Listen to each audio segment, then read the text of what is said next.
26 июля все любители парашютного спорта в России отмечают День парашютиста. Именно эта дата считается отправной точкой зарождения парашютизма в России с 1930 года. Именно 26 июля все желающие в мультимедийном парке «Россия. Моя история» смогут увидеть историю становления парашютного спорта в Республике Саха-Якутия. В Якутии 26 июля также принят отправной точкой развития парашютизма. Первые прыжки с парашютом в долине Туймада совершены летом 1943 года в районе нынешнего аэропорта Якутск и до поселка Тулагина. А прыгали девушки-летчицы-инструктора Вера Захарова, Анна Ременникова и Елена Дворянкина.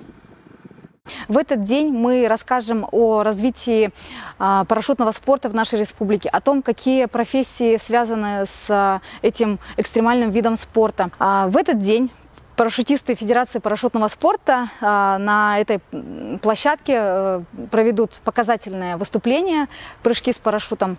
Также мы приготовили небольшую творческую программу и разыграем сертификаты на прыжок с парашютом.